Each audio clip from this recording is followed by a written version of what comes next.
Welcome back to my channel. This is Majin Vlogs. Yun, excited ako ngayon kasi nakikita iba tong paper bag sa harapan ko. Naglalaman to ng isang laptop ng Huawei na bagong labas. At meron siyang free na backpack. At nahulog pa yung isang free. Oh my. Eto, di ba ang ganda? Huawei Blackpack. Huawei Backpack Swift. And ito, meron siyang free mouse. I-unbox na natin ang Huawei Matebook D14. Ito ay Ryzen 7, almost 43,000 ang price niya. Pero yung Ryzen 5 lang ay almost 40,000. Sabi ni Kuya Chad, siya yung bumili nito sa SM. Medyo mura na daw ito compared dun sa ibang brands. Kasi diba ngayon in demand tong mga laptop, yung mga computer, kaya parang taas talaga yung iba. Dahil sa COVID, puro online classes ngayon. Ano naman niya?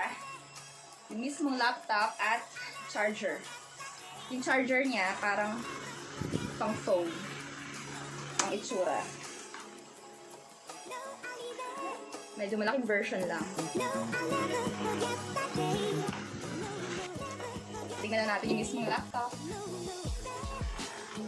Siyempre ito yung guide.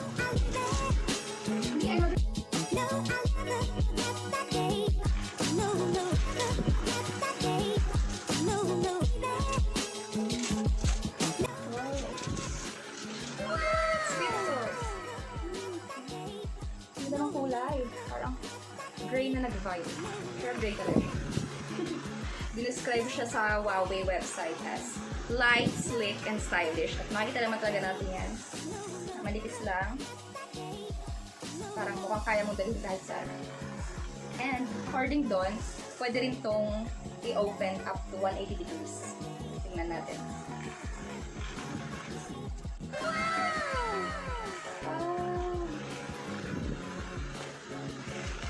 Mukha talaga siyang violet. Yes. Kapag saan.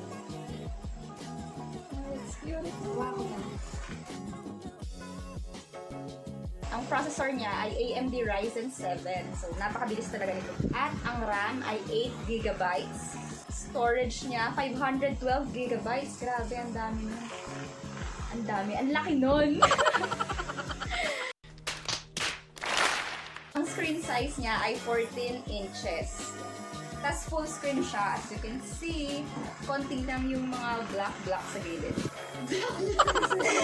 So, i-on na natin to. Itong on button ay meron ding fingerprint scanner. Pag naka-enroll na yung fingerprint nyo dito, pwede na siya mag-open. So, ngayon na wala pa naka-enroll, i-click muna natin siya. Oh! Umilaw yung keyboard. Makapansin natin, wala kang makikitang camera. Nakatago kasi yung camera niya. Kailangan pindutin itong button na to sa gitna. Ito. Yan. Yun na yung camera niya. Sipin din lang dito para baba. Ito. So cool. Diba ang ganda ng features niya.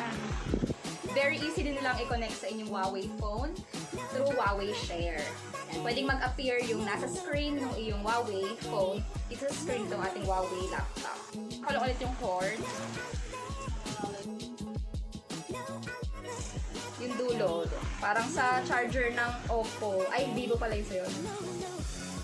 Ang cute-cute ng charger niya. Pwede mo talagang dalhin lang kahit saan. Sa bag mo maliit, di ba? Kumpara dun sa mga laptop, ay yung mga charger nila, di ba? Lalaki. Nabasa ko rin dun sa website nila na nare-reduce yung eye-impairing blue light. Kaya mas nakakatulong para sa long-term optical health natin. Lalo na pag matagal kang nagamit ng computer, di ba? Ito yung mga port. Meron tayong USB port, HDMI. Ito yung saksakan ng charger. Then sa kabilang side, para sa USB at para sa headset, earphones, or parang pwede sa speaker. Hindi rin daw siya mabilis uminat kasi marami siyang pasingawan. Kinompare pa namin siya dun sa isang laptop dito. Sa ate ko to, ako lang nag-unbox kasi ayaw niyang magpakita kayo sa video. siya dapat yung guest vlogger ko ulit, si Ate Maria. Kilala niyo na siya kung matagal na kayong nanonood ng aking vlog.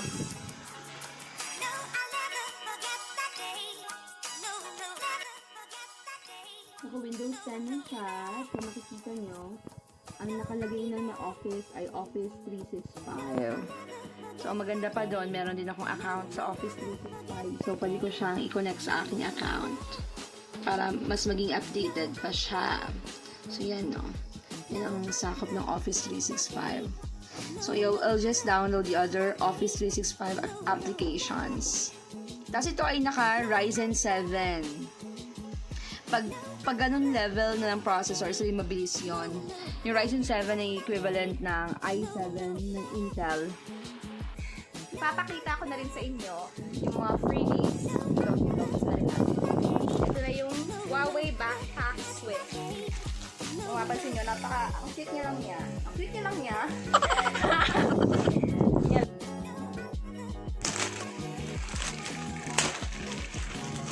Kumpara sa ibang laptop bag, parang mas cute siya. Yan ang cute. At katerno nung laptop, grading siya.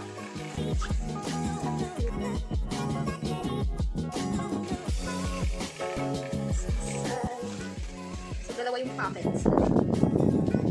Meron. Sa loob nitong pocket, meron pa ulit pocket. Nandito rin, merong pockets. Kasi ito,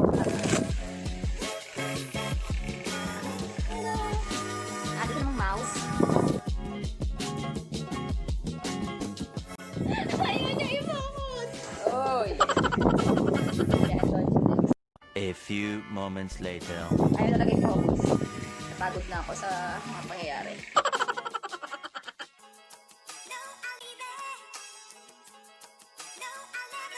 Magandang klase to at subok na. May wireless na ganito yung mga ate ko. Okay, shoutout kay Nancy yung pupunta to. Bangan mo na kahit tapos na yung birthday mo. Doon ko natapusin ang video to. Sana na-enjoy yung panonood. Thank you for watching this video and see you on my next vlog. Huwag niyo palang kalimutan mag-like at mag-subscribe din sa aking channel at i-click nyo rin ang notification bell para updated kayo sa aking mga susunod pang vlogs. Bye! Shout out kay Marcos on the Loose, Chibugan and Drinks, kay Cap Nick Nyala, at kay Mark Kuya. No,